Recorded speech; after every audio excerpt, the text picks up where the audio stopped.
Hoy en esta sesión del curso Interpreta una obra de arte nos toca hablar de una figura que se contrapone a Michelangelo, Merisi, Caravaggio, que es Aníbal Carracci.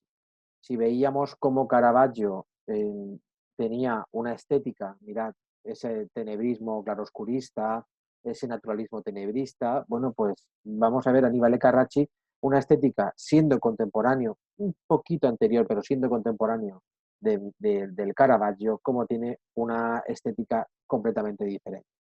Aníbal Carracci es un gran pintor, es un gran dibujante que opta o bien temas mitológicos o bien temas religiosos, es autor junto con su hermano, forman compañía artística, los Carracci, radican en el entorno de Bolonia y bueno, pues se dedican a pintar los techos de los palacios de ese momento con lo que se llaman las glorias o con los rompimientos.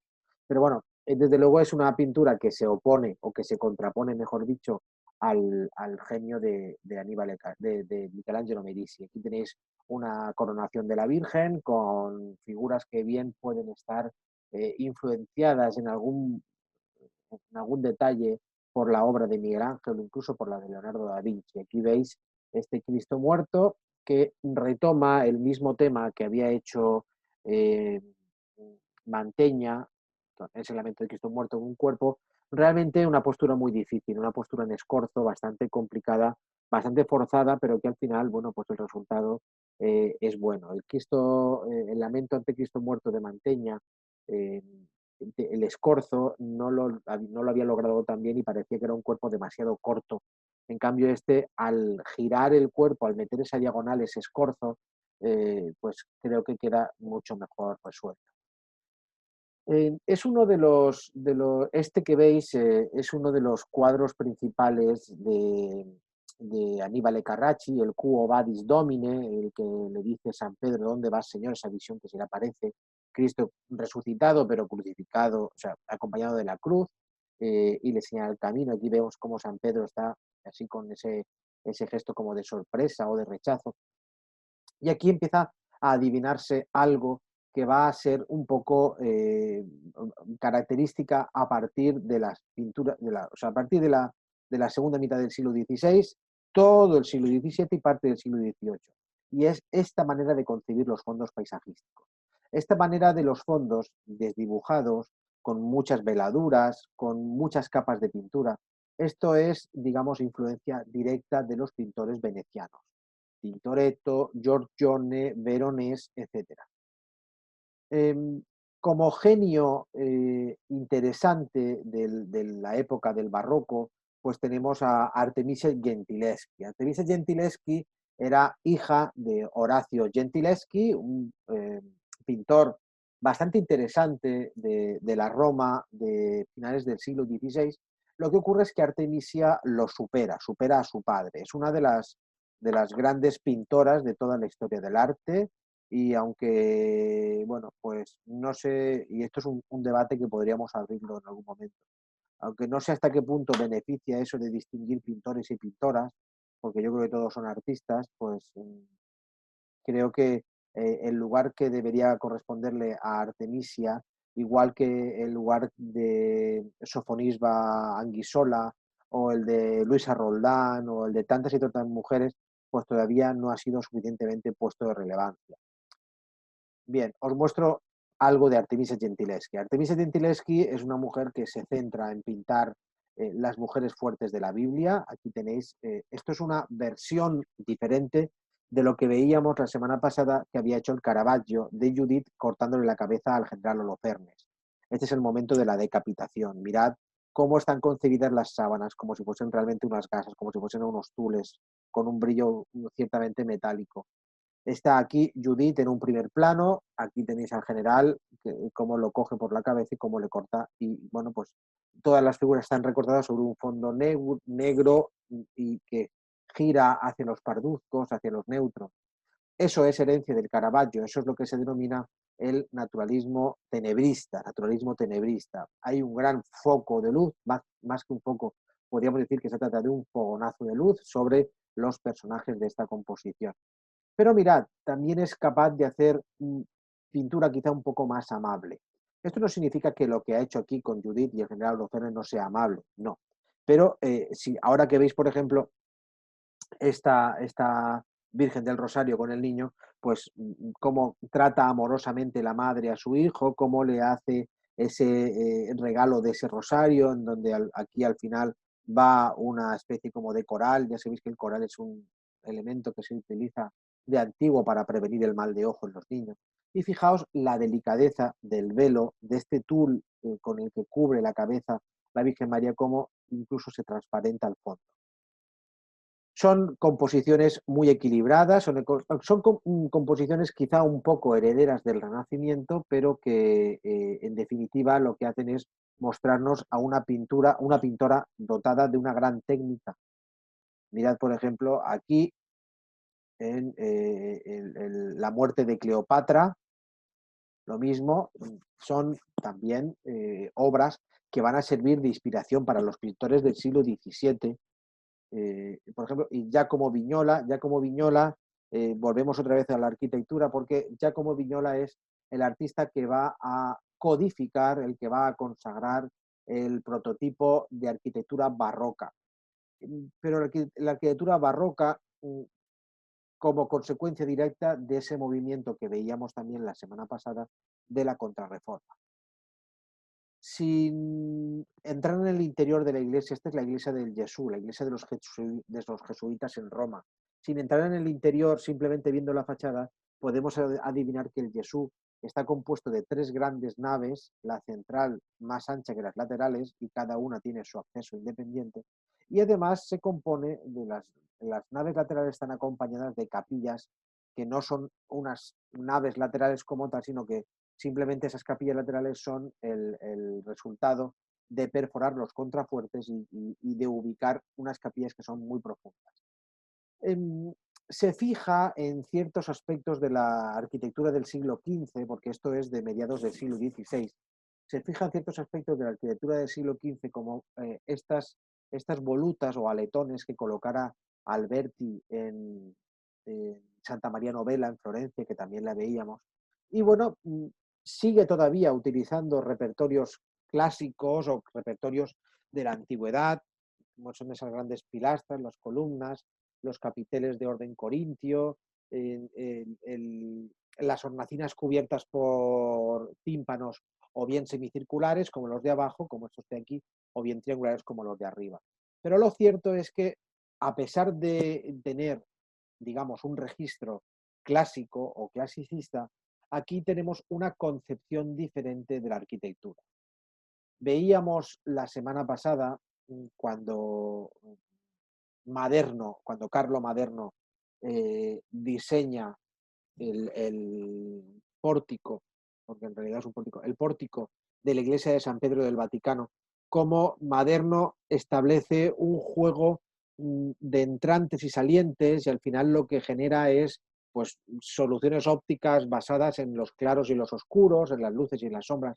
Es lo que tenemos aquí. Maderno se va a fijar en la obra de los jesuitas, en la que hace Giacomo Vignola, para la fachada de San Pedro del Vaticano. Bien, pero si hay dentro de la arquitectura un genio, ese genio es Carlo Borromini. Carlo Borromini es el autor, por ejemplo, de esta cúpula de la Santa Síndone en Turín. Mirad, el resultado de la obra de la cúpula es realmente interesante.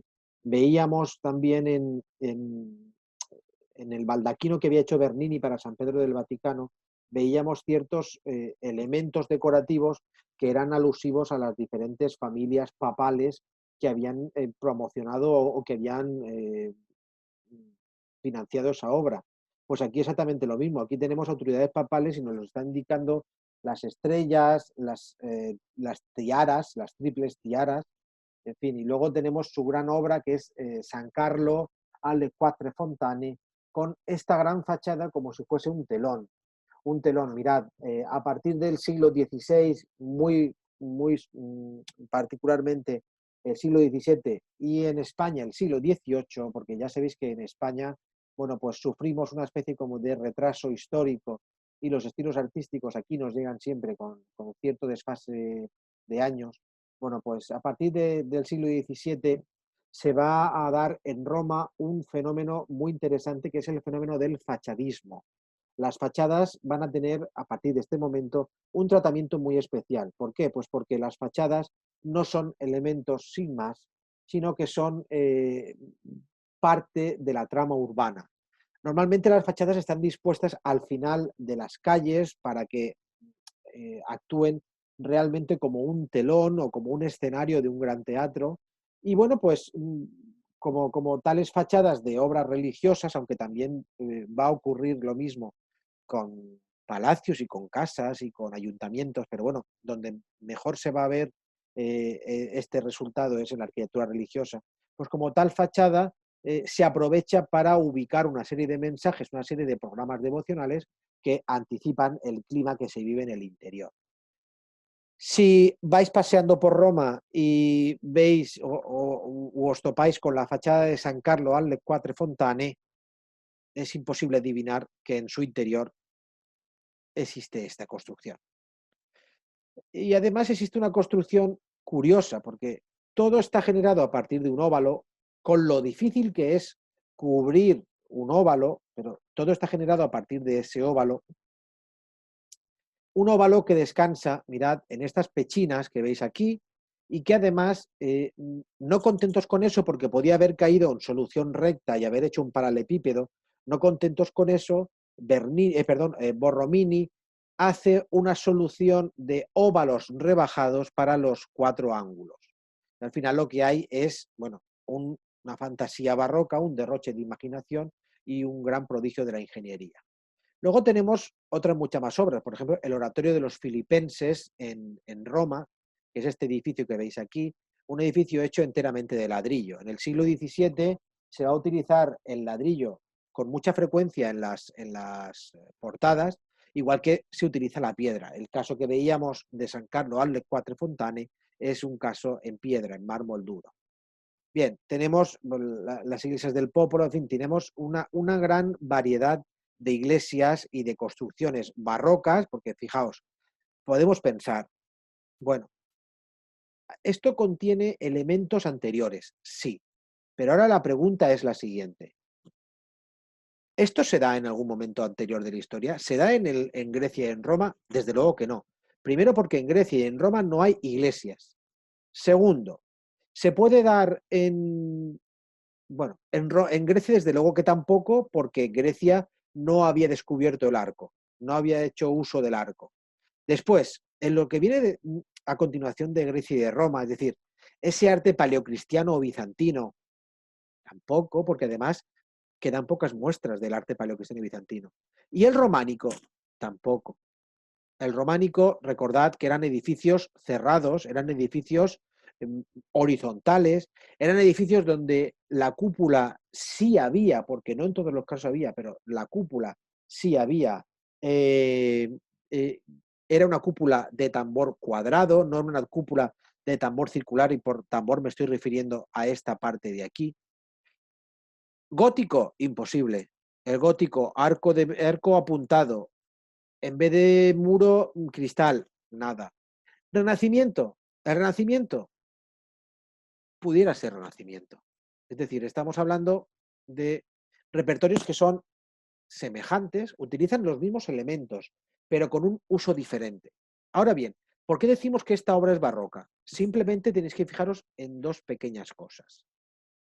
Lo primero, mirad cómo la cornisa de la cúpula está entrando y saliendo, entra, sale, vuelve a entrar, sale, entra, sale. Es decir, que se trata de una cornisa quebrada que va recorriendo todo el perímetro. Pero no solamente en esto nos tenemos que fijar para ver que es una obra barroca, porque esto no lo hace el Renacimiento. El Renacimiento hace una superficie completamente lisa, completamente pulida y ya está. El barroco, ¿qué hace? En vez de hacer una fachada plana, con un gran pórtico, la fachada nos la hace cóncava, nos la mete hacia adentro. Eso es algo que nadie se espera, pero que al final lo que sirve es para generar esos efectos de entrantes, salientes, de luces, de sombras. Bien, y ahora hablaremos de barroco español, que es a lo que quiero dedicar la sesión de hoy. El barroco español, bueno, pues tenemos que tener en cuenta varias cosas. Vamos a ver. ¿Qué se entiende por barroco español? ¿Podemos iniciar el barroco español a la vez que se inicia, por ejemplo, el italiano? No, no y sí. Mirad, cuando en Italia se estaba desarrollando el Concilio de Trento, es decir, entre 1545 y 1563, en España se estaban haciendo, pues por ejemplo, la Catedral de Granada, que es una obra renacentista, pura, una catedral espectacular. Entonces, al término del Concilio de Trento, en 1563, se inicia el arte barroco, porque es el arte puesto al servicio de la contrarreforma, puesto al servicio de la religión. Eh, pero, ¿qué ocurre en otros sitios, como por ejemplo Centro Europa o incluso el sur de Europa como España? Pues que todo llega con un poco de desfase. Sorprende, cuando explico en mis clases, sorprende que yo diga que el Escorial es barroco. Bien, pues en teoría el barroco, es decir, el estilo que surge inmediatamente después de acabar el Concilio de Trento, es decir, en 1565, ese estilo, lo que viene después del Concilio de Trento, se tiene que denominar barroco. Lo que ocurre es que España, en esos momentos, estaba sumida, como digo, en el Renacimiento pleno de la Catedral de Granada, y en una cosa extraña, que seguro que os sonará el término, que se denomina plateresco. El término plateresco es un término que la historiografía ha dejado de utilizar. Mirad, el término plateresco se utiliza, si lo tenéis en la cabeza, por ejemplo, pues para la fachada de la Universidad de Salamanca, por ejemplo. Es decir, para fachadas con repertorios típicamente renacentistas, pero con arcos que pueden ser heredados del gótico, como por ejemplo los arcos conopiales o los arcos rebajados o los arcos carpaneles, pero que tienen una labor escultórica importante de relieve, que parece obra de plateros. De ahí su nombre. Plateresco significa obra de plateros. Bien, la historiografía, sobre todo desde los años 80, porque yo estoy viendo, por ejemplo, aquí, tengo en mi biblioteca un libro de arquitectura del siglo XVI y la denomina la arquitectura del plateresco porque es un libro de los años 50. Sobre todo a partir de los años 80 se deja de utilizar este término para hacer referencia al arte producido en España, ojo, en la segunda mitad del siglo XVI, para utilizar el término de segundo renacimiento o manierismo. Desde mi punto de vista, esos términos también son confusos y pueden llevar a error. ¿Por qué? Pues porque si se acepta comúnmente que el arte que se produce o las manifestaciones que se producen desde después del Concilio de Trento hasta mediados del siglo XVIII es barroco de modo internacional, si hay un país católico 100%, ese es España. Y esto es gracias a la figura del rey Felipe II. Y bueno, también gracias a su predecesor, el emperador Carlos. Entonces, ¿cuándo empieza el barroco en España? Pues el barroco en España empieza en 1563. Aunque estemos todavía en ese segundo renacimiento o en ese antiguo plateresco o en ese manierismo. Todo lo generado a partir de 1563 se tiene que denominar barroco. ¿Por qué? Porque esto es un criterio que está comúnmente aceptado y comúnmente extendido. Bien, en pintura vamos a ver la pintura del siglo XVI, con algunos personajes importantes, pero sobre todo la pintura barroca española será la gran pintora, eh,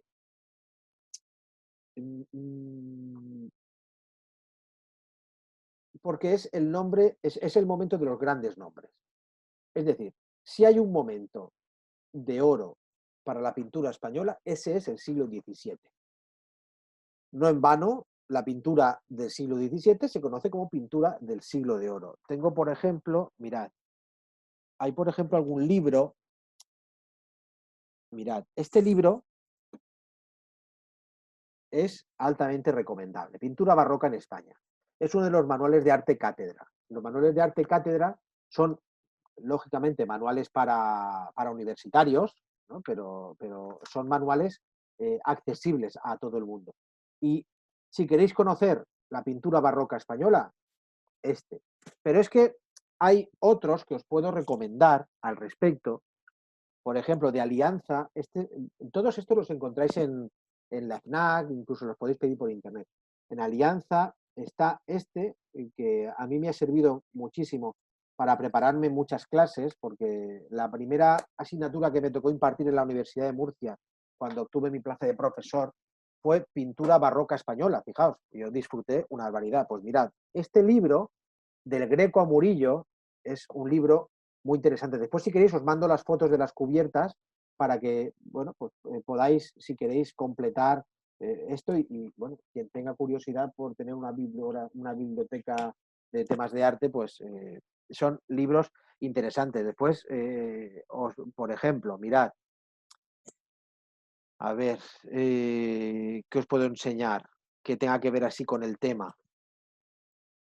Estoy viendo aquí algún libro que puede ser interesante. Bueno, esto ya son sobre artes decorativas y luego sobre arquitectura, que tengo también una barbaridad. Y luego, bueno, pues todos los que veis aquí, esto es una pared entera que continúa mucho más hacia allá, llena de libros, solo de arte, porque es mi afición, coleccionar libros de arte. Y hay algunos títulos que pueden ser de vuestro interés para este tema, para el tema del barroco. ¿Por qué vamos a hacer tanto hincapié en el tema del barroco? Bueno, pues porque el barroco es lo que más abunda. Cuando el barroco llega, limpia todo lo anterior, se carga las obras medievales, se carga las obras renacentistas. ¿Por qué? Pues porque como el barroco responde a esa condición de ser un arte, digamos, específico para la contrarreforma, pues es el arte oficial y como tal arte oficial hay que promocionarlo y hay que llevarlo a todos los ámbitos. Bien, vamos a ver algunos pintores de finales del siglo XVI. Son los pintores que van a estar en torno al monasterio del Escorial, esa obra que Felipe II promueve directamente como baluarte de toda la cristiandad. Es decir, bueno, el rey considera que tiene que hacer una gran obra que sea realmente un espejo o un reflejo del grado de catolicidad que se vivía en España, que era, como digo, más que incluso en la propia Italia. El Escorial va a ser, en los años finales del siglo XVI, el gran foco de atracción de todos los artistas, y por aquí van a pasar los grandes artistas europeos y, por supuesto, los grandes artistas españoles. De Eugenio Cajés tenemos varias obras importantes. Creo que la mayoría de todas las obras que voy a proyectar esta mañana las tenéis en el Museo del Prado. El Museo del Prado es un museo, bueno, tenemos la gran suerte de tener el Museo del Prado en España, es un privilegio para nosotros, igual que es un privilegio, porque a veces pasa un poco desapercibido, el Museo de Bellas Artes de Valencia. El Museo de Bellas Artes de Valencia, y a Valencia se puede ir, porque a Madrid no porque no podemos salir de nuestra comunidad autónoma, pero a Valencia sí podéis ir. Incluso se me ocurre que podamos plantear alguna escapada a Valencia. Como no sois un grupo numeroso, podemos plantear y hacer incluso, si os parece, nuestra última clase en Valencia, en el Museo de Bellas Artes. Os explico por qué. Porque el Museo de Bellas Artes es la segunda gran pinacoteca española, por delante del Museo de Bellas Artes de Bilbao y del de Sevilla. Es decir, que está el Museo del Prado y el Museo de Bellas Artes de Valencia. Para que os hagáis una idea, el Museo de Bellas Artes de Valencia tiene hasta obra de Velázquez. Tiene obra románica, tiene obra gótica, tiene obra del mejor Renacimiento con Juan de Juanes, tiene obra con Jerónimo Jacinto de Espinosa, tiene algún Caravaggio, tiene obra de Rivera, Ribalta, Murillo, Zurbarán y, por supuesto, Velázquez. Entonces, bueno, esto si queréis, pues lo podemos plantear. Volviendo a Eugenio Cajés, pues mirad, la pintura española del último tercio del siglo XVI es una pintura que tiene dos grandes influencias. Por un lado tenemos el grado de detallismo de la pintura flamenca. La pintura flamenca está siempre preocupada por mostrar la realidad en toda su dimensión. Esta batalla de San Quintín que nos está mostrando Eugenio Cajés es buena muestra de todo ello. Un colorido muy brillante. Y después tenemos, por otro lado, es decir, si por un lado tenemos el influjo del mundo flamenco en el grado de detalle, por otro lado tenemos el influjo del mundo veneciano en el paisaje. El mundo veneciano está presente en toda la pintura española. Mirad, por ejemplo, esto mismo de Eugenio Cajés, esta Asunción de la Virgen, tiene unos paisajes completamente desdibujados, completamente oníricos. Sin embargo, el colorido de las ropas, de estos primeros planos, incluso los gestos, las caras, nos están remontando al mundo flamenco. Vicente Carducho es una figura muy importante. Carducho es un gran tratadista. Quizá a lo mejor no es tan buen pintor como tratadista, pero bueno, es una figura que hay que tener en cuenta. Eh, su pintura tiene formas duras, formas ásperas. Tenemos la aparición de la Virgen a San Francisco. Vemos cómo la Virgen está rodeada de lo que se denominan las letanías lauretanas. Mirad, pues la puerta, la estrella, el espejo, el sol, la torre, en fin, estas cosas que se denominan lauretanas. Aquí tenemos las azucenas, el ciprés, la palmera, y son parte del Cantar de los Cantares. Y quiero que hagamos una reflexión. Mirad, la semana pasada el tema de la Inmaculada Concepción nosotros ya lo habíamos visto, pero la Virgen vestía de rojo y de azul. Es decir, azul, el color de la inmensidad, el color, que dos cosas son azules, que son infinitas, el cielo y el mar. Y después tenemos el color rojo, no aquí, sino en lo que veíamos en el Renacimiento y en el primer barroco italiano. El rojo es el color de la pasión, pero una pasión entendida no como una pasión voluptuosa y carnal, sino como una pasión de sacrificio, una pasión mortal. Pero ¿qué ocurre aquí? Carducho, en uno de sus muchos textos, porque bueno, pues los hay muy interesantes sobre pintura, sobre cómo debía pintarse, etcétera. Carducho propone que la Virgen se pinte de blanco y de azul. Es decir, que, digamos, codifica las imágenes o las iconografías. Aquí tenemos otra imagen de la obra de Vicente Carducho. Bueno, pues más batallas, pintura de historia, grandes formatos. Y pasamos a hablar de Juan Sánchez Cotán. Y con Juan Sánchez Cotán damos el salto al siglo XVII. Juan Sánchez Cotán, supongo que todo el mundo lo conocerá porque es el mejor pintor de bodegones que ha habido en España.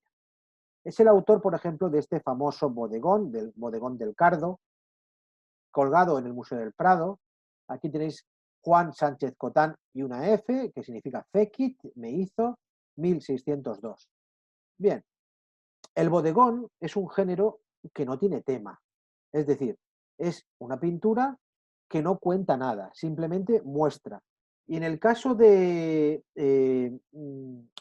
Sánchez Cotán, dispone los alimentos, bueno, las cazas desde luego están colgadas, igual que estos membrillos, estas manzanas. Las cazas están dispuestas sobre el fondo, negro, todos los alimentos están sobre una fresquera o sobre una alféizar, no sabemos exactamente dónde están. Y la historiografía ha señalado que Sánchez Cotán, que por cierto era muy buen pintor de temática religiosa, pero bueno, Sánchez Cotán eh, dispone estos alimentos eh, como si nos presentara a las personas, es decir, los retrata verdaderamente, nos los presenta y parece ser que en su pintura hay cierta simbología escondida que todavía nadie ha sabido desentrañar. Es el gran pintor de bodegones, pero como veis, también, por ejemplo, tenemos aquí a la mujer barbuda, doña Brígida de Peñaranda, o si hablamos de temática religiosa, con un registro bastante diferente, una pintura muy brillante, pues aquí tenemos este San José, perdón, este San Cristóbal y el niño. Sabemos que es San Cristóbal por dos cosas. En primer lugar, pues porque va acompañado del niño. En segundo lugar, porque aparece la palmera. En teoría, la palmera es el elemento que utiliza San Cristóbal para apoyarse y ayudar a cruzar el río al Niño Jesús. Ribalta es otro de los personajes importantes de la pintura del siglo de oro español. Nos hace este cuadro. Este cuadro, voy a daros el micro y voy a preguntar. La mayoría tenéis el micro aquí. ¿Qué pensáis que es? ¿Qué representa? Está retratando, ¿no? A una persona. Es lo que es. Como si estuviera retratándose a sí mismo. Parece como si estuviera mirando hacia un... ¿Quién es este de aquí? Un espejo. Espejo, ¿no? La misma que hay en el cuadro. Sí, Sí. está en la misma del cuadro, está claro. Pero ¿qué personaje es? ¿Quién es? La Virgen. La Virgen, ¿será? La Virgen María. Vale. El buey. ¿Esto de aquí qué es? El buey. Un buey. El buey. ¿Sabéis Estamos quién en el es? Belén. No, no es el Belén. ¿Sabéis quién legendariamente es el primero que retrata la imagen de la Virgen? San No. Lucas. San Lucas. San Lucas. Ah, Esto que pinta Ribalta es San Lucas en el momento de retratar a la Virgen. Lo que ocurre es que no ibais desencaminados algunos, os silencio de nuevo para que no haya interferencia. Lo que ocurre es que en vez de poner a San Lucas, se ha puesto a sí mismo. Es decir, él se está comparando con San Lucas. Y el hecho del buey que hay en la parte inferior no es casual. Cuando veíamos las portadas románicas y las portadas góticas, veíamos que el Pantocrátor, que el Cristo en Majestad, se hacía acompañar de 4 elementos llamados tetramorfos. Es decir, la representación humana, divina o animal de los 4 evangelistas. San Juan, el águila. San Marcos, el león. San Mateo, el ángel. San Lucas, el buey. Pues ahí tenemos. Es decir, una persona que sabe iconografía distingue que es San Lucas, aparte de por el tema, porque San Lucas tradicionalmente es el primero que hizo un retrato de la Virgen, aparte de eso, ve el buey y lo relaciona con San Lucas. Bueno, aquí tenemos ya en finales del siglo XVI, 1500 y pico, 80 y tantos me parece, tenemos este pasaje de la crucifixión. La obra es tenebrista, está quizá oscura, oscurecida, con un gran foco de luz aplicado directamente sobre la figura de Jesucristo que está dispuesto encima de la cruz. Los paisajes están como desdibujados, como emborronados, son paisajes de una gran profundidad, de una gran perspectiva, que están influenciados por el mundo veneciano. Y aquí me voy a parar un segundito. Esto es La Última Cena, una obra de Ribalta que está en el Museo de Bellas Artes de Valencia. Os activo los micros. Os quiero haceros preguntas.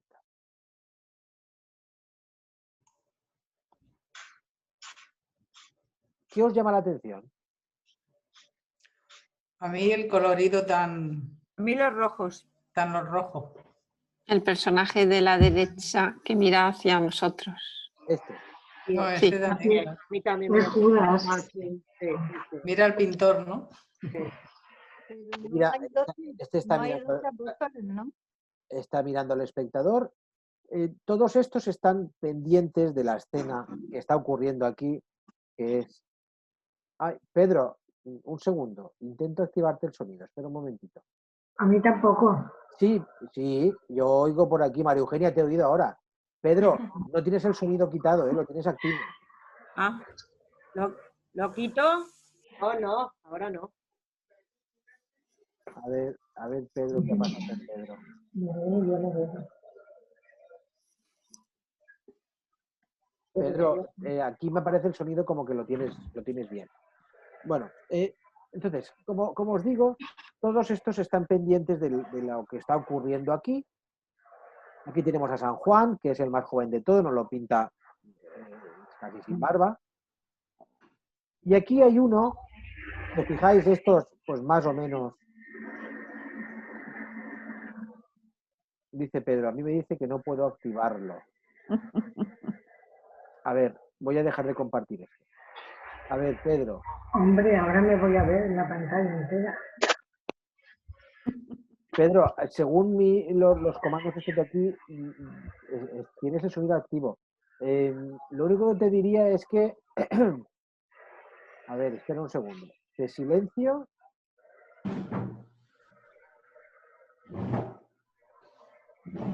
A ver. Tampoco me permite silenciarte.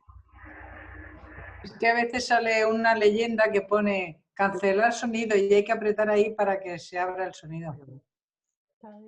Ah, por eso ya Tendrás no. que hacerlo tú, Pedro. Sí, es como reiniciar el sonido. Sí. Es que aquí me pone como que está el sonido activo. De hecho, está. Ya, pero Excepto Inma, a la que le reinicio el sonido ya mismo.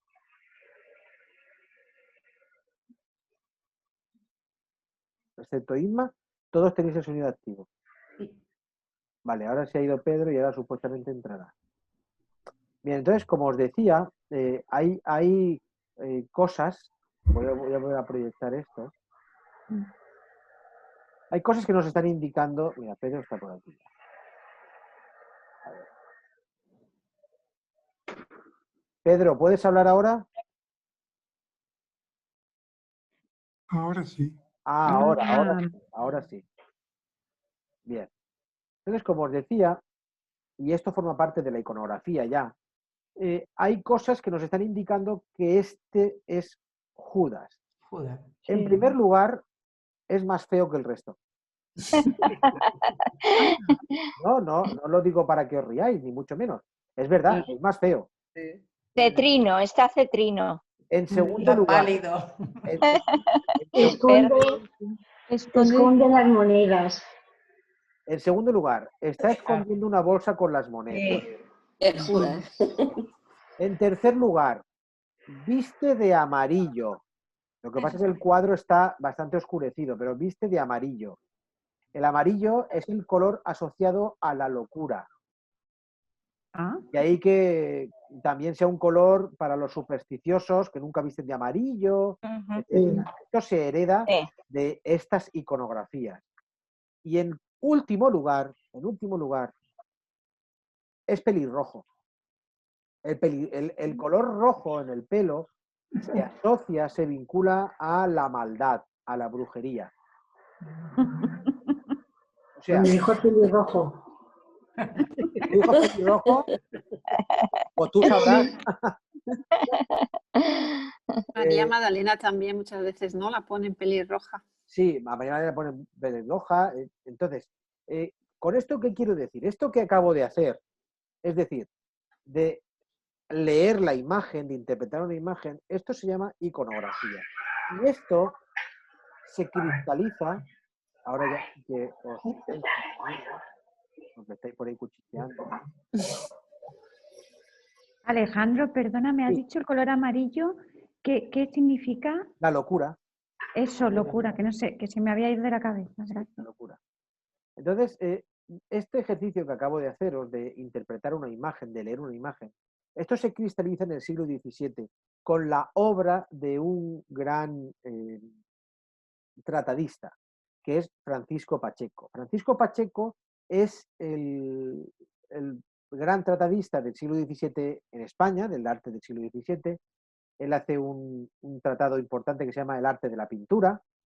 Y Francisco Pacheco, pues quizá también pasa a la posteridad porque es suegro de Velázquez. Bien, aquí tenemos otra obra de Ribalta importantísima que es Cristo abrazando a San Fernando, aquí, perdón, a San Bernardo, aquí tenemos a Cristo, es una de las visiones místicas de San Bernardo que baja de la cruz y lo abraza. Pero fijaos, las figuras recortadas prácticamente sobre un fondo negro o neutro, grandes focos de luz, eso entronca directamente con el naturalismo tenebrista de la época de Caravaggio. Juan van der Hamen es un pintor flamenco, sus apellidos nos lo delatan, que llega a España también atraído por la posibilidad de pintar en el Escorial, y ya sabéis que eh, para un pintor estar en el entorno de la corte pues era como alcanzar la máxima aspiración a la que podía llegar. Bien, pues Juan van der Hamen, siguiendo la estela de Juan Sánchez Cotán, nos presenta también unos bodegones muy interesantes, en este caso con unas vistas en profundidad, cuando no retrata también a personajes de la corte, porque va a estar al servicio del rey Felipe III. Este es uno de los enanos, uno de los bufones, pero mirad, presenta nuevamente bodegones y más bodegones ya en el siglo XVII avanzado. Luis Tristán es otro de los pintores de la corte, trabaja para el rey Felipe III. Aquí tenemos a San Pedro, mirad, San Pedro, que lo identificamos por las llaves. Aquí tenemos a San Pedro y aquí tenemos a San Francisco de Asís. Lo identificamos en primer lugar porque va vestido con el hábito de franciscano, y en segundo lugar porque nos presenta la cruz y la calavera, el cráneo. Cuando San Francisco de Asís se retira en su última parte de su vida y se convierte en asceta, en eremita, él para, digamos, darse cuenta de la fugacidad de la vida y del sentido de la religión, él reza siempre ante la cruz y ante una calavera. Aquí tenemos a Santa Elena. Mirad cómo Luis Tristán representa la vejez, mirad, con estas arrugas en el rostro de Santa Elena. Y por proximidad he querido traer a Pedro de Orrente. Pedro de Orrente es un pintor murciano, pero siempre se le considera adscrito a la escuela de Toledo, a la escuela toledana. Eso tiene una fácil explicación, y es que Pedro de Orrente se instala en Toledo y de allí monta taller. Bueno, pues quiero deciros que en Alicante, bueno, Pedro de Orrente es uno de los grandes pintores del barroco español, y en Alicante tenemos una obra de Pedro de Orrente. Os la muestro antes de seguir con esto. Os muestro el Pedro de Orrente que tenemos en Alicante. A ver.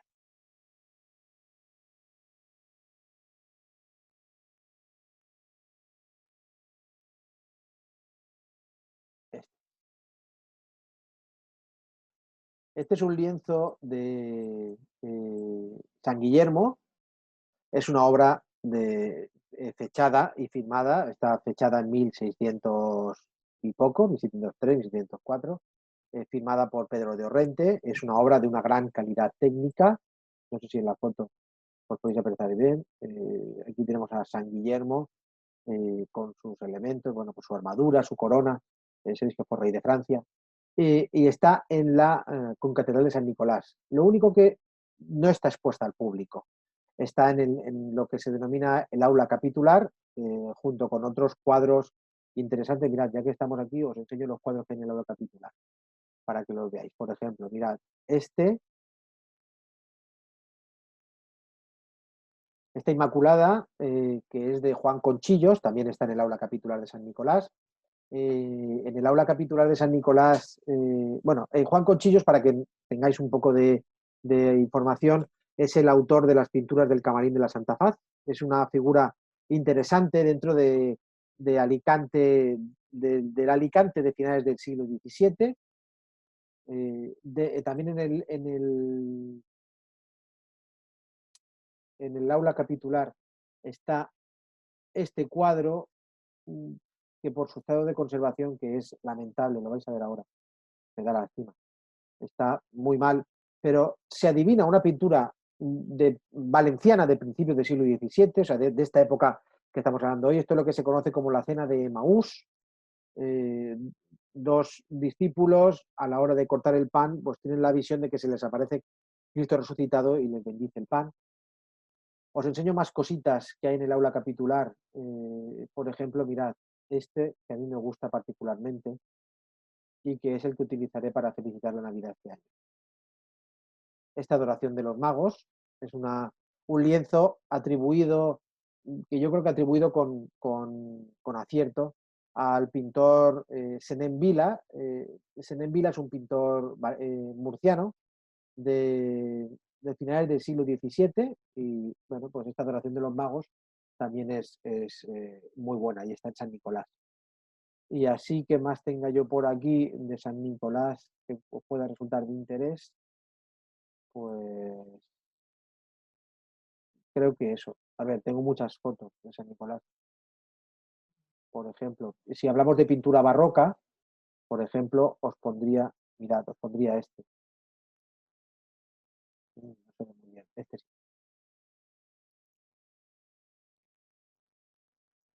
Mirad, esto es la parte superior del retablo de San Nicolás en la capilla de San Nicolás, es decir, en esa capilla que está tan decorada que está en la parte baja de San Nicolás detrás del altar. Es una cosa muy curiosa porque combina escultura con pintura. Es un calvario, un Cristo crucificado del siglo XVII, muy típico del siglo XVII, y que se hace acompañar de dos figuras que, bueno, la pintura no es que sea demasiado de mucha calidad, pero bueno, es una pintura ciertamente interesante. Después, pintura barroca que podemos encontrar también en Alicante, pues está, por ejemplo, esta imagen, que es una imagen curiosa. Este es el cardenal Carlos Borromeo, San Carlos Borromeo, que lo tenéis aquí, y una de sus visiones, y es que tuvo una visión que Cristo se desclavaba de la cruz y le hablaba. Pues esto es una obra que está también en la concatedral de San Nicolás. Ya obras del siglo XVIII, pero que todavía continúan siendo barrocas, pues tenemos, por ejemplo, este que está a los pies, que es el retablo del bautismo, ¿verdad? De 1772, obra de Agustín Espinosa, es una obra bastante interesante. Y luego, si tuviéramos que hablar de escultura, pues podríamos hablar, por ejemplo, de esta gran escultura, que a mí me tiene maravillado. Este es el Cristo de la Buena Muerte. El Cristo de la Buena Muerte tradicionalmente se atribuye al escultor estrasburgués Nicolás de Bussy, un escultor que está presente por toda esta zona a finales del siglo XVII, llega a España de la mano de don Juan José de Austria y recala en Valencia, de Valencia pasa a la corte, a Madrid, y de Madrid es llamado a Murcia para que desempeñe allí una serie de trabajos. Pasa por Elche, pasa por Orihuela y pasa por Alicante. Esta circunstancia provoca que, pues casi sin planteárselo, este Cristo se le atribuyera a Nicolás de Bussy. Sin embargo, un análisis bastante detenido del Cristo de la Buena Muerte pues indica que es una pieza de mediados del siglo XVI, es decir, de siglo y pico antes de lo que se venía atribuyendo. Los Cristos de Nicolás de Bussy, los crucificados de Nicolás de Bussy no son desde luego así, son crucificados de brazos rectos, no son crucificados de brazos arqueados, no tienen este característico mechón que cae por aquí, ni el pelo se arremolina de esta manera, y tienen un tratamiento de la anatomía tan escultórico. Bueno, desde luego es una pieza muy buena, una pieza escultórica de lo mejor que tiene Alicante. A ver qué más os proyecto que pueda ser de vuestro interés. Sí. En Alicante la escultura tiene el nombre de Juan Bautista Borja. Juan Bautista Borja es el que hace los capítulos decorativos de la escultura para Alicante. Hace, por ejemplo, el fantástico retablo de la Capilla de la Comunión. Mirad, estaba hablando de San Nicolás. Pero es que, mirad, en la Capilla de la Comunión hace también las esculturas, así que me permite emplear, tiene bastante calidad. Las esculturas que hay en los machones de los 4 padres de la Iglesia, que fijaos la calidad que tienen, es decir, estamos hablando de una calidad muy elevada. Aquí tenéis otra, esta quizás está mejor iluminada, pero son obras ciertamente muy, muy buenas. Pero, sin duda, donde Juan Bautista Borja se va a mostrar mejor es en las pechinas. Mirad, las pechinas que sostienen la cúpula de la Capilla de la Comunión tienen una calidad tal que hasta se pueden distinguir las venas de las manos. Y eso que están muy lejos. Es decir, si no se hubieran puesto esas venas en las manos, no pasaría nada, porque la escultura seguiría siendo igual de buena. Pero es que, fijaos en los rostros, mirad cómo se arremolinan estos cabellos en las barbas. Mirad aquí.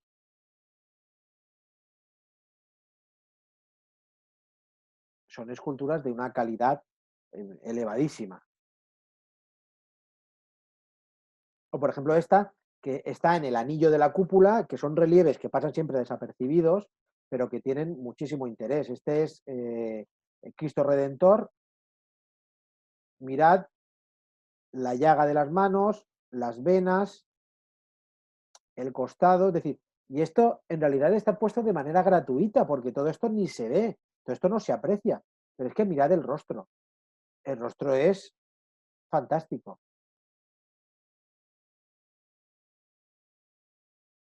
Os enseño más cosas. Uy, a ver si esto me deja. Aquí tenéis la figura de Dios Padre. Mirad, por ejemplo, el ave fénix. Todas estas cosas están allí en San Nicolás. La custodia, la puerta, es decir, que Juan Bautista Borja es el gran escultor que hace las grandes empresas escultóricas y arquitectónicas de ese momento. Bueno, ya hay muchas más cosas. San Nicolás es riquísimo. Mirad, por ejemplo, la placa central del retablo de la Capilla de la Comunión, que es esto. Ay, así. Es un relieve que tendrá 1,5 metros de alto por 80 centímetros de ancho. Para ser visto desde la lejanía, desde la perspectiva, pues fijaos cómo labra con detalle todas y cada una de las superficies y no se deja, vamos, no deja nada al azar. Incluso estas arquitecturas del fondo, que son prácticamente un medio relieve, también las contempla. Este Juan Bautista Borja es un genio que conviene que la gente conozca. Bien, pues dicho esto, sigo con nuestra pintura.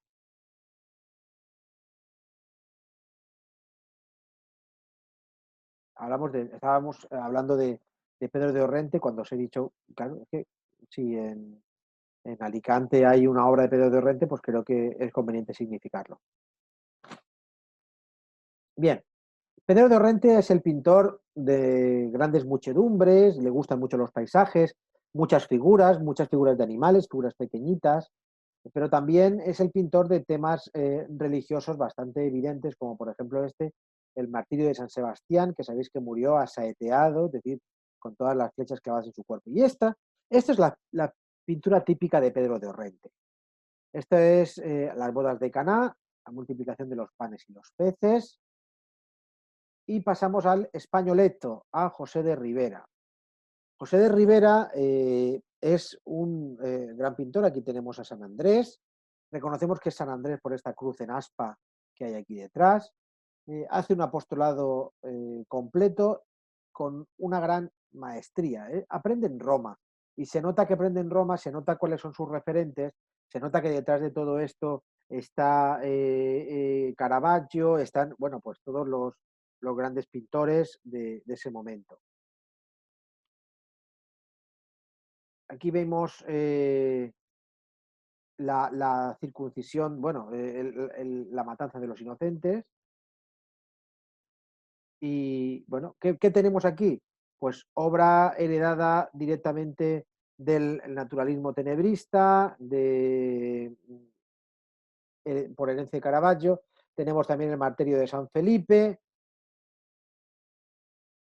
la Magdalena, que la pintaban, bueno, pues un poco pelirroja, y es muy fácil identificar a la Magdalena porque aparece siempre con el pelo descubierto y en sus inmediaciones siempre vamos a tener este tarro de perfumes, este tarro de ungüentos, que no es que haga referencia a su vida de prostituta, porque la Magdalena nunca fue prostituta, sino que fue mujer adúltera, pero sí que hace referencia al perfume o al ungüento con el que ungió los pies de Jesucristo en el, en el sepulcro. Jerónimo Jacinto de Espinosa es un pintor de Cocentaina, es un pintor valenciano que hace, bueno, pues unas grandes obras en el Museo de Bellas Artes de Alicante, en el MUBAG. Hay varias obras suyas importantes que, bueno, pues, se reivindicaron hace 3 años con motivo del 350 aniversario de su fallecimiento. Y bueno, pues aquí tenemos una obra en donde se nos presenta el patriarca Juan de Rivera, en fin, pues una pintura, la última comunión de la Magdalena. ¿Veis cómo esa iconografía está netamente cristalizada, con el pelo descubierto, el tarro de perfumes aquí a los pies? Y ahora hablamos de Francisco Pacheco. Francisco Pacheco, como os decía antes, es gran tratadista, es suegro de Velázquez y es también pintor. Este cuadro del triunfo de San Hermenegildo, bueno, pues nos lo muestra como un pintor, a ver, no es que sea un pintor muy destacado, pero sí que es cierto que Francisco Pacheco pasa a la posteridad por haber codificado muy bien todas las iconografías. Juan de Roelas es otro artista de los inicios del siglo XVII. Aquí tenemos el martirio de San Andrés, de influencia centroeuropea, por la manera de vestir de los personajes que aparecen y luego pues la influencia veneciana en el tratamiento del paisaje. Aquí está la Virgen María con todas las letanías lauretanas, esto es la ascendencia de la Virgen, su árbol genealógico. Herrera el Viejo, por ir un poco adelantando, pues también nos presenta el triunfo de San Hermenegildo, es una obra importante, y su sucesor, Herrera el Mozo, que ya da un paso más en la pintura, y si os fijáis aquí, tenemos una pintura bastante relamida, bastante constreñida. Herrera el Mozo desdibuja la pintura, nos hace unas pinceladas muy sueltas, quizá un punto impresionistas. Y ahora ya entramos en lo que se denominan las grandes figuras de la pintura barroca española o la pintura del siglo de oro. Hablamos de Francisco de Zurbarán. Francisco de Zurbarán es el pintor, por así decirlo, de la gran mística. Es decir, que está al servicio de los místicos, de los ascetas. Un segundito, por favor. Me estaban llamando por teléfono. Bien. Bien, es el pintor de los cartujos, es el pintor, por ejemplo, también de los mercedarios de este San Serapio.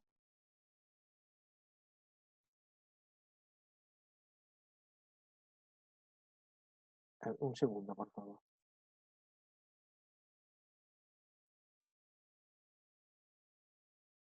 Ahora. Sí. Es el pintor de los cartujos, es un pintor que utiliza una gran variedad cromática de blancos, es decir, su paleta es una paleta que se compone por blancos. Mirad, por ejemplo, San Hugo en el refectorio de los cartujos. Para este cuadro utiliza más de 80 tipos de blanco diferentes. Esto es el momento en el que San Hugo entra al el refectorio de los cartujos. Y bueno, pues aquí lo tenemos. Y después tenemos aquí esta Inmaculada, que nos presenta una vista ideal de la ciudad de Sevilla, porque la pintura barroca española va a tener 3 grandes centros. Por un lado tenemos Madrid, la corte. Por otro lado tenemos Valencia, con Rivera, con Ribalta, con Espinosa. Y por otro lado tenemos Sevilla, con Zurbarán y de un modo muy particular con Murillo, con Bartolomé Esteban Murillo. Bien, aquí nos presenta a la Inmaculada con algunas de las letanías lauretanas. Es una iconografía que va a ser muy copiada y luego pues esta vista ideal de la ciudad de Sevilla. Si os fijáis, nos presenta a la Inmaculada encima de esa media luna, de la media luna de picos, que hace referencia a dos cosas. En primer lugar, a esa visión que tiene San Juan en su Apocalipsis, que dice, una mujer vestida de sol. Ahí la veis entre nubes de sol. Coronada de estrellas, la media luna bajo sus pies, o sea que digamos que nos está reproduciendo bien el pasaje del Apocalipsis según San Juan. Pero por otro lado, no hay que olvidar que el siglo XVII es un siglo políticamente convulso por una cuestión fundamental que es la cuestión de los moriscos y que esto se utiliza, ¿por qué no?, pues para también evidenciar la supremacía de la religión cristiana frente a los moriscos, cuyo emblema siempre va a ser la media luna. Zurbarán presenta este Agnus Dei colgado en el Museo del Prado en Madrid, que es el Cordero Místico. Fijaos con qué serenidad, qué tranquilidad, y es simplemente un cordero dispuesto en un fondo neutro, en un entorno que no es reconocible. Alonso Cano pertenece a la Escuela de Granada, aunque pinta para la corte, pinta también para Sevilla. Mirad aquí este San Francisco de Borja. Sabemos que San Francisco de Borja, pues por varias cosas. En primer lugar, porque va vestido de jesuita. El hábito de los jesuitas, sabéis que es un hábito negro. Y además nos lo muestra en su habitual iconografía, bueno, un capelo de cardenal aquí a los pies, pero su habitual iconografía de observar, de ver una calavera coronada. Es una de sus habituales iconografías. La Inmaculada de Alonso Cano y, bueno, Francisco Ricci es un pintor italiano que llega a España, nos presenta una anunciación de claros tintes venecianos. Aquí tenemos una concepción de la pintura muy diferente de lo que habíamos visto hasta ahora. Aquí tenemos a Santa Catalina, Juan Carreño de Miranda, otro pintor español, con la Magdalena penitente. Sabéis que la Magdalena en sus últimos años de vida se retira a una cueva en Francia, en donde se dedica a rezar ante una imagen de Cristo crucificado, una imagen de la Asunción de la Virgen de influencia flamenca. Y ahora ya entraremos en Murillo y acabaremos con Diego Velázquez, y con esto terminaremos nuestra clase de hoy. Bartolomé Murillo es Sevilla. Tan es así que incluso el año pasado se hizo un libro, que lo tengo por ahí, que es Murillo en la Catedral de Sevilla. Las grandes obras de Murillo no solamente las podemos ver en el Museo del Prado, sino que tenemos también un buen repertorio en la Catedral de Sevilla. Murillo es el pintor, por ejemplo, de la Sagrada Familia del Pajarito. Esto es una obra que sí que está en el Museo del Prado. Es un pintor de temas nobles, de temas religiosos, es un pintor pero que también retrata a los bajos fondos de la sociedad. Y es el pintor que va a consagrar esta iconografía, la iconografía de la Inmaculada. De hecho, la habréis visto repetida cientos de veces. Este cuadro en concreto, pues este cuadro es de Murillo. Nos la representa adolescente, con las manos en el pecho, vestida de blanco y azul, con la media luna bajo sus pies, con un resplandor de estrella. Ella emerge entre una gloria de ángeles, nubes y de fondos dorados, pero como digo, también va a retratar a las bajas capas de la sociedad, por ejemplo, los dados o el pobre, en fin. Y Juan de Valdés Leal es pintor también sevillano, es el autor de las conocidas postrimerías, pero aquí tenemos, por ejemplo, a San Andrés, y aquí tenemos las postrimerías. Las postrimerías son cuadros alegóricos y simbólicos de la vanidad en el mundo y de la fugacidad de la vida. Aquí tenemos un esqueleto que lleva un ataúd, y un ataúd con una guadaña. Tenemos la triple cruz patriarcal que va unida a la tiara papal. Tenemos las coronas, tenemos los cetros, báculos, los libros, las espadas, el mundo. Fijaos, la muerte, esto que está representando esta postrimería, la muerte está pisando el mundo y está pisando todo lo demás. Todas estas riquezas que son terrenales no sirve de nada cuando nos mira con ese ojo, inictu oculi, con este ojo nos mira la muerte y nos mata. Y ahora llegamos a Velázquez y con esto prácticamente terminaremos nuestra sesión de hoy. Velázquez es un genio que sobresale por encima de todos los demás. Nace en Sevilla, se traslada a la corte gracias a su futuro suegro, a Francisco Pacheco, aprende en Madrid, hace 2 viajes a Roma. Cuando viene de Roma, las 2 veces siempre se nota todo lo que ha aprendido allí. Y vamos a ver, en la etapa sevillana, pues la va a dedicar a pintar pintura de género. Por ejemplo, La vieja friendo huevos, que está en Edimburgo, 1718. Este es Velázquez, se autorretrata aquí. Es una vieja friendo huevos, aunque yo siempre pensé que era una vieja escalfando huevos, porque esto, más que aceite, parece agua. Pero bueno, aquí tenemos el anafre, una naturaleza muerta en primer plano que es exquisita, el niño lleva una calabaza y una botella, y después, análogamente, va a pintar este aguador de Sevilla, que lo tenemos en Londres, con el aguador de Sevilla que está retratando a Pacheco, este es su suegro, y este es el mismo de adolescente. Fijaos la maestría de Velázquez hasta qué punto, y es uno de sus primeros cuadros, es decir, esto no es su etapa de madurez, es uno de sus primeros cuadros, cómo pinta la humedad que sobresale del cántaro. Ya en Madrid va a pintar el triunfo de Baco, va a decantarse por temas mitológicos, siempre va a estar detrás de temas mitológicos, y aquí nos presenta el dios Baco, conocido con el nombre de cuadro de los borrachos. Todos están bebiendo vino y el dios Baco está coronando de hiedra a un personaje. En su primer viaje a Italia hace unas pinturas en grandes formatos, la mayoría de ellos están en el Museo del Prado para nuestra suerte, como la fragua de Vulcano, ese pasaje mitológico, pero cuando vuelve a la corte madrileña y entra ya como pintor de la casa del rey, como pintor de la corte, bueno, pues se dedica al retrato de los personajes del entorno cortesano. Aquí tenemos el príncipe Baltasar Carlos, lo vemos aquí, con un enano. Sabéis que los enanos estaban siempre en el entorno de palacio para distraer y para divertir. Su famoso Cristo crucificado, con esos grandes mechones desdibujados, y es un rostro que apenas está abocetado. El príncipe Baltasar Carlos a caballo, siempre se le achacó a Velázquez que era un grandísimo pintor, para mí el más grande de toda la historia del arte, pero que nunca supo pintar caballos. El caballo está mal pintado, el caballo no está en una posición correcta. Las lanzas, la rendición de Breda, como Ambrosio de Spínola entrega las llaves a Justino de Nassau, y como hay un paisaje muy desdibujado, un paisaje muy veneciano. El niño de Vallecas, don Pablo de Valladolid, el Calabacilla, es decir, son personajes de la corte que están por allí. En el segundo viaje a Italia pinta las vistas de la Villa Medici, 2 vistas, cuadritos pequeños, pero que son de una vanguardia total, cuadritos pequeños.